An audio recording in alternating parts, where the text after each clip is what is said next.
할렐루야. 하나님 살아계십니다. 그 살아계신 하나님의 은혜와 평강과 축복이 저와 여러분들 그리고 영상으로 예배하는 모든 분들에게 함께하게 되기를 주의 이름으로 축복합니다. 우리가 이제 거리 얘기하고 있잖아요, 그죠? 표정이 왜 이러시나요? 어떤 거리였죠? 이럴 때 여기서 사거리, 오거리 이렇게 얘기하면 곤란합니다. 우리 공적인 거리, 또 사회적 거리, 사적인 거리, 친밀한 거리 얘기하고 있었죠. 지난주에 우리 공적인 거리에서 어떻게 사회적 거리로 진입할 수 있을까 하는 얘기했고, 이제 오늘은 그 사회적 거리에서 사적 거리로 가까워지는 이야기를 좀 같이 하려고 합니다. 마침 이렇게 진행되어지고 있는데 이제 내일부터는 차 안에서도 이제 마스크 벗어도 되는, 내일부터 혹시 제가 여러분들을 못 알아봐도 이해하세요. 왜냐하면 마스크 쓴 얼굴이 익숙해가지고 마스크 벗은 얼굴을 못 알아볼지도 모릅니다. 어찌됐든 그런 한결 더 가까워지는 거리가 우리 안에 세워지게 되기를 기대합니다. 설교 준비하면서 문득 그런 생각이 들었습니다. 남년에서 같이, 서울 남년에서 같이 목회하던 이제 그 목사님 한 분이 계셨는데, 이분하고 이제 자주 여러 가지 일을 하게 됐어요. 뭐 교육부 총무 일을 하게 할 때도 그랬고, 또 심사위원도 같이 했고 그랬던 분이었습니다. 개인적으로 뭐 얘기를 할 만한 기회가 별로 없었을 때 어느 날 아주 우연히 두 사람이 마주 앉아서 커피를 마시게 됐어요. 그래서 이제 뭐 교회 얘기도 하고 또 뭐 여러 이야기도 하다가 문득 그냥 제가 갑자기 이렇게 질문했어요. 혹시 고등학교 어디 나왔어요? 그렇게 물었어요. 그랬더니 이 목사님이 갑자기 정색을 하면서 저를 쳐다보더니, 야, 너하고 나하고 동창이야. 그래서 그래? 그러면서 다시 물었더니 심지어 1학년하고 3학년 때 같은 반이었대요. 근데 그걸 모르는 거예요.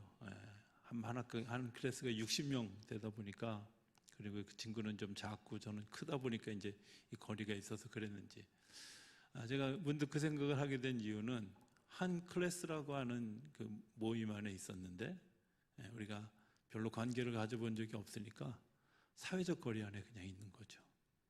한 클래스에는 있지만 서로 가까워져 볼 기회가 없는, 혹시 하나님하고 나하고의 관계도 그런 관계에 있지 않을까. 하나님이라고 하는 그런 그 공동체 안에, 교회 공동체 안에 내가 있지만 그 하나님과 내가 사적인 그런 관계를 가지지 못해서, 그 사적인 관계를 이루지 못한 것 때문에 그냥 사회적인 관계 안에 머물러 있는 오늘 우리의 모습은 아닐까 하는 생각을 해보게 됐습니다. 오늘 본문은 이제 그런 사람들에게 주는 두 가지를 제시해주고 있다고 생각합니다. 5절에 보면 레위와 세운 나의 언약은 생명과 평강의 언약이라, 이렇게 레위와 세운 나의 언약은 하나님과 우리 사이를 연결하는 사적인 관계에 굉장히 중요한 단어가 이겁니다. 언약입니다. 언약. 이 언약을 좀 설명하려고 아브라함을 좀 소환해 보겠습니다. 아브라함은 갈대 우르라고 하는 곳에서 살았습니다. 그리고 그곳에서 우상 만드는 장사를 하고 살았죠. 그에게 하나님의 구원의 메시지가 들려졌는데, 너는 너의 본토와 친척과 아비의 집을 떠나 내가 내게 지시할 땅으로 가라. 그리고 하나님이 그를 불렀습니다. 그리고 또 이렇게 약속합니다. 내가 너에게 많은 자녀를 주겠다. 하늘의 별과 같이 바다의 모래가 같이 너에게 많은 자녀를 주겠다. 이렇게 약속하셨습니다. 그런데 그 약속이 귀에 들어올까요? 막연하잖아요. 땅도 무슨 땅이냐면 내가 너에게 지시할 땅으로 가라 그랬는데, 구체적으로 어디로 가라고 얘기한 게 아니에요. 서울에 살던 사람에게 내가 너에게 부산으로 가라 그러면 사람들이 부산으로 가면 되는구나 이렇게 가면 되는데, 왼쪽으로 가라 이러면 도대체 어디까지 가라는 거야. 이런 막연한 약속이 하나님에게 우리에게 주어졌어요. 마치 우리가 신앙생활 처음 하면서 교회 오면 구원받습니다, 교회 오면 하나님의 복을 누립니다, 이런 막연한 약속을 믿고 신앙생활을 시작했던 것처럼 말입니다. 그런데 그런 일들에 대해서 잘 순종하기 어렵잖아요. 그래서 아브라함이 그것을 떠나서 이제 하나님이 이끄는 땅으로 갔는데 그가 가서 진을 쳤던 이곳이 어디였냐면 아마 우리식으로 얘기하면 광화문 쪽에서 출발해가지고 기껏한 데가 과천이었어요.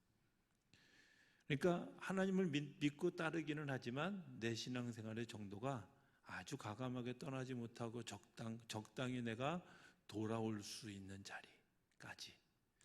그런데 아브라함에게 작은 습관 하나가 있는데 그 습관이 뭐였냐면 그 아브라함이 살던 동네는 바벨탑을 쌓다가 무너졌던 동네, 다시 얘기하면 탑을 쌓던 문화였는데 아브라함이 그 이후로 하나님의 부름을 따라서 걸어갈 때는 단을 쌓는 문화. 그래서 가는 곳마다 제단을 쌓고 그곳에서 예배하고 제단을 쌓고 그곳에서 예배하고 이런 일들이 진행이 되어졌어요. 제단을 쌓고 예배를 드린다고 해서 그의 삶이, 그의 생각이 변하지 않았다는 거죠. 왜냐하면 그가 이제 가나안 땅에 이르렀는데 그 가나안 땅에서 기근이 들으니까 그 기근 때문에 애굽으로 도망가게 되어져요. 그리고 그곳에서 자기의 삶을, 생존을 걱정해야 되는 그런 상황에 이르게 되죠. 그 생존의 시간들을 지나고 난 다음에 다시 하나님의 손에 의해서 가나안 땅에 왔지만 그 가나안 땅에서 이번에는 재물이 너무 많아가지고 동행했던 조카 롯과 이별을 하게 됩니다. 그런데 그 이별을 하면서 조카 롯은 소돔과 고모라가 있는 좋은 도시를 택해서 갔고 아브라함은 시골 황무지로 이제 옮겨가게 되어졌어요. 거기서 하나님이 다시 아브라함에게 이렇게 얘기합니다. 동쪽과 서쪽, 남쪽과 북쪽을 바라보라고. 그리고 그 땅을 내가 네게 주겠다고. 앞에 있는 땅하고 좀 다르죠? 12장 1절에 있던 땅은요, 내가 네게 지시하는 땅으로 가라 였고요. 이번에는 보아라. 내 눈으로 보여진 그 땅을 내가 네게 주겠다. 하나님의 언약이죠. 하나님의 언약은 우리가 믿음으로 살아가면서 하나님께서 내게 구체적으로 주시는 하나님의 약속입니다. 그 약속이 우리 안에 이루어지기 시작할 때 내가 사회적 거리에 있다가 어디로? 주님과 사적인 거리로 가까워지는 계기가 되어지는 거죠. 그걸 믿는 믿음을 가지는 일들이. 나를 향한 언약을 믿는 믿음. 나를 향한 하나님의 그 약속을 내가 믿는 믿음. 이 믿음이 내 안에 들어오면 어떤 일들이 벌어질까? 아브라함이 황무지 같은 그 땅에 거하게 되어졌고 그 땅에서 기근이 들든 풍년이 나든 외적이 침입하든 상관하지 않고 그 자리를 지켰습니다. 그냥 지키는 게 뿐만 아니라 내 땅이 되게 하기 위해서 그곳에 아브넬이라고 하는 형제들과 더불어서 살았고 그리고 거기서 318명의 자기의 용사들을 키웠습니다. 다시 얘기하면 그 땅을 내 땅으로, 하나님께서 주신 축복의 땅으로 맞이하기 위해서 그 땅을 개간하고 또 다스리는 일에 게으르지 않았다는 거예요. 그 시간이 지나가면서 아브라함에게 정말 이 땅이 나에게 주신 땅이 맞아? 이런 회의가 한 번도 들지 않았을까요? 그 땅을 하면서 정말 이거보다 내가 더 좋은 곳에 좋은 땅에 좋은 환경이 있는데 꼭 굳이 여기여야 돼? 이런 갈등은 없었을까요? 그럼에도 불구하고 아브라함은 하나님이 내게 주신 이 땅을 소중하게 여겼고 그 땅에서 하나님의 기업을 이끌어가게 돼요. 그런데 그가 하나님이 주신 기업인 걸 확인하는 계기가 있었습니다. 그게 누구냐면 조카 롯이 소돔과 고모라 성에 갔는데 왕들의 싸움이 일어나게 되어졌고 그 왕들의 싸움에 의해서 소돔과 고모라 성에 살고 있던 롯과 롯의 가족들이 인질로 끌려가게 되어졌어요. 그 소식을 듣고 아브라함이 쫓아가서 어떤 사람들, 그 아브넬의 형제들과 그리고 자기 집에서 키운 318명의 용사들과 더불어서 나가서 그들을 찾아와요. 그냥 성경이 이렇게 되어 있지만 잘 들여다보면 굉장히 중요한 사실을 발견해요. 5나라의 왕을 연합해서 3나라의 왕을 침략해서 3나라의 것을 빼앗아 갔어요. 나라가. 그런데 아브라함은 한 개 마을의 이장 정도에 불과한 사람이었어요. 뭐 옆에 있는 마을의 이장들 포함해서 몇 부족이 움직였다 할지라도 5나라의 왕을 대적하는 일은 그렇게 쉬운 일이 아닌데요. 내 땅을 지키겠다고, 하나님의 언약을 이루겠다고, 하나님의 약속을 이루겠다고 하는 것을 분명히 했던 아브라함을 이길 수가 없었던 거죠. 하나님의 언약은 우리가 생각하는 것처럼 그저 막연한 언약이 아니라 내게 보라고, 내가 그것을 너에게 주겠다고 말씀하실 때 우리 안에 분명한 우리의 약속이 되어지는 줄로 믿습니다. 처음에 목회를 시작할 때 두려움이 2가지가 있었습니다. 하나는 이렇게 많은 교회가, 이렇게 많은 목사가 있는데 굳이 나까지 해야 돼? 이런 회의가 있었습니다. 그것 때문에 되게 땡깡도 놓고 하나님께 굉장히 불평스럽게 이야기하고 반항했던 적이 있었죠. 해야 되는 걸 결정하게 되어졌을 때 하나님이 2번째 저에게 주셨던 마음, 그럼 저 왜 해야 돼요? 내가 뭘 해야 돼요? 라고 질문했을 때 하나님이 주셨던 마음은 사람을 세우고 키우라는 거예요.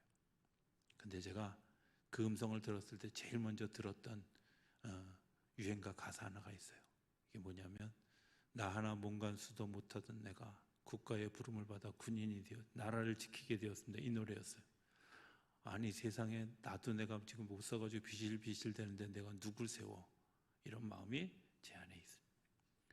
그렇죠. 저 하나도 변변치 않은데 생각해보면 지금도 변변치 않은 나를 하나님이 그렇게 쓰시겠다고 제가 굉장히 비웃었습니다. 그리고 불평스럽게 생각합니다.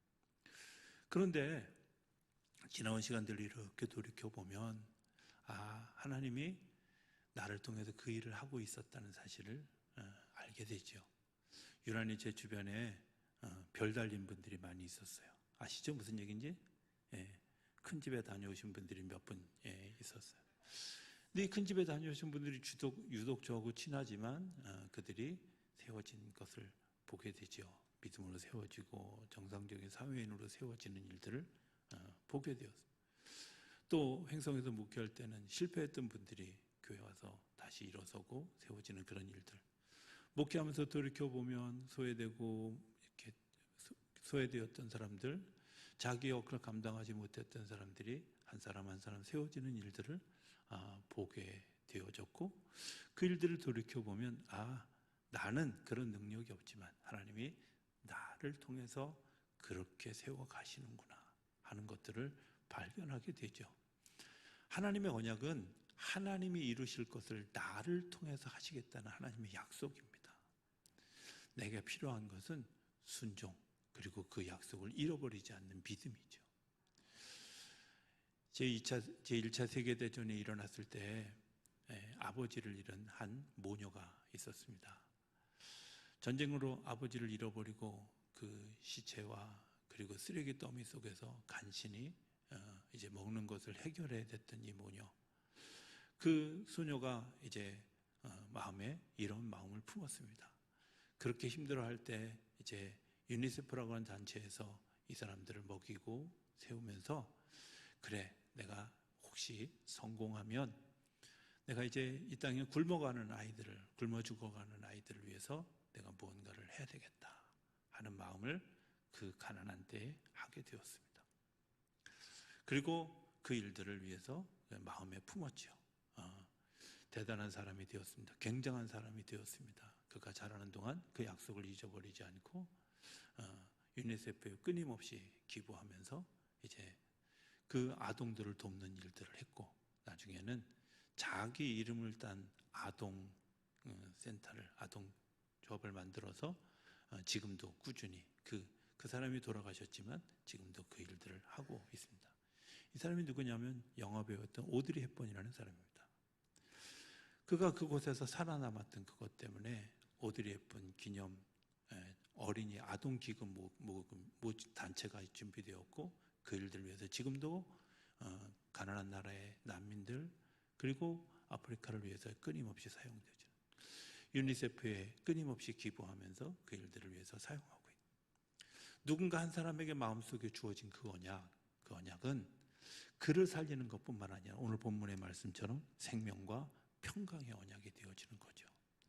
오늘 나에게 주시는 언약, 하나님이 나에게 어떤 상황에서 어떻게 주어졌을지 모르지만 그 언약이 내게 주어졌을 때 내가 그것을 믿음으로 잘 따라가는 이들에게 하나님이 내가 멀리 있었던 사회적 거리에서 하나님과 나 사이의 거리가 가까워지는 사적인 거리로 발전해 가게 되는 줄로 믿습니다. 우리 안에 어떤 언약이 있는가 한번 깊이 고민해 보는 그런 시간. 두 번째, 오늘 6절에 보면 이렇게 얘기합니다. 중간쯤에 보면 그가 화평함과 정직함으로 나와 동행하며 많은 사람을 돌이켜 죄악에서 떠나게 하였느니라. 여기에 굉장히 중요한 단어 하나가 있는데 동행이라는 단어입니다. 동행, 같이 가는 거죠. 내가 사회적 거리에서 사적인 거리로 가는 굉장히 중요한 일, 동행하는 건데요. 근데 이 동행 속에는 굉장히 불완전한 그런 장애물들이 있죠. 사도행전에 보면 사도행전 교회, 사도행전에 있던 그 초대교회가 한번 크게 갈라지는 위험한 일을 겪게 됩니다. 겪게 되는 일들이 사도행전 6장에 나오는데요. 사도행전 6장에 보면 히브리파 유대인, 헬라파 유대인 이런 사람들이 나옵니다. 히브리파 유대인은 어떤 사람들이냐면 예루살렘에 거주하면서 히브리어, 세머를 사용하는 유대인들이고요. 헬라파 유대인들은 소아시아나 로마나 이런 곳에서 살면서 헬라어를 사용하는 사람들의 그런 사람들이 예수를 따랐던 사람들의 모임입니다. 그런데 어쨌든 예루살렘에 모여서 이제 신앙생활을 같이 하게 되어졌는데 어떤 일들이 생겼냐면 이 헬라파 유대인들 중에는 이제 나이가 많아져서 다시 고향으로 돌아와 살기를 원하는 소위 이제 연세 드신 분들이 연세 드신 그런 이제 분들이 이 유대에 와서 이스라엘에 와서 살게 되어진 거예요. 그런데 가만히 보니까 이 사도들을 중심으로 한 히브리파 유대인들이 당신들의 헬라파 유대인들의 그 이제 연세 드신 분들을 좀 홀대하는 걸 보게 된 거예요. 홀대라는 게 사실은 뭐 대단한 홀대가 아니라 밥 먹을 때 잘 안 주는 거죠. 식사 대접 문제예요. 예. 자, 이런 문제가 생기게 되어져서 갈등의 원인이죠. 여러분들 사실은요 싸움은 큰 데서 생기지 않습니다. 예. 밥 한 그릇 가지고 싸우기도 하고, 그죠? 예. 그런 표정 짓지 마세요. 다 집에서 그러면서 싸우면서. 예. 자, 저는 중요한 거 그런 거잖아요. 그런데 이 갈등의 원인이 생겼을 때 우리가 어떻게 해결할 것인가? 여러분들 앞에서 어떻게 해결하겠어요? 헬라파 유대인들이 그렇게 막 항의하면 히브리파 유대인들이 그럼 안 해, 하지 마, 이럴 수 있잖아요. 여러분들 그거는 골을 더 깊게 만드는 일이에요. 히브리파 유대인들, 헬라파 유대인들이 그럼 네가 해, 이것도 썩 좋은 방법이 아니잖아요. 어떻게 해야 될까요? 오늘 성경에 보면 굉장히 중요한 지혜로움이 하나 나타나죠. 히브리파 유대인들이 그동안 말씀과 기도하는 일뿐만 아니라 이 구제하고 나누는 일들까지 다 같이 했었는데 헬라파 유대인들에게 이 일을 맡겨줍니다. 맡겨주는 거죠. 맡겨주는데 두 가지 원칙이 있어요. 하나는 하나님을 경외하고 두 번째는 그 안에서 신실한 사람들로부터 칭찬받는 사람들을 뽑아서 이 일을 나누어 같이 하게 됩니다. 동행이죠. 같이 걸어가는 겁니다.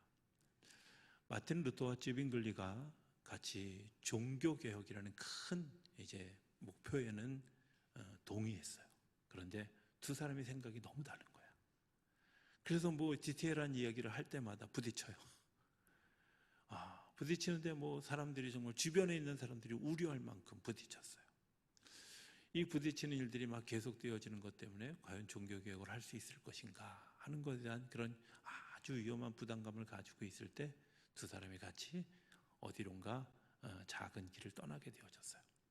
그런데 그 길을 떠나다가 두 사람이 우연히 마주한 사건 하나가 생기죠.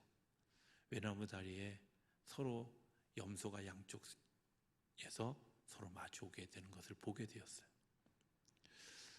두 사람의 관심사잖아요. 야, 외나무 다리에서 드디어 저들이 만났네. 어떻게 될까? 어떤 일들이 벌어졌을까요? 둘 중에 하나겠죠. 누가 물러서거나 아니면 둘이 싸우다가 물에 빠지거나 뭐 이런 거 아니겠어요? 그런데 정말 놀라운 광경이 발견합니다. 왼쪽에서 오던 염소 하나가 오른쪽에서 오는 염소를 발견하고 무릎을 꿇고 바짝 엎드렸습니다. 그리고 오른쪽에서 오던 염소는 그 왼쪽에서 오던 염소의 등을 아주 조심스럽게 밟고 그 다리를 지나갑니다. 아무 일 없었다는 듯이 왼쪽에서 오던 이 염소가 일어서서 자기 갈 길을 가는 것을 보았지요. 동행이란 게 이런 거구나. 내가 납작 엎드려지는 것을 통해서 하나님이 인도하실 길을 만드는 거구나. 이게 동행이죠.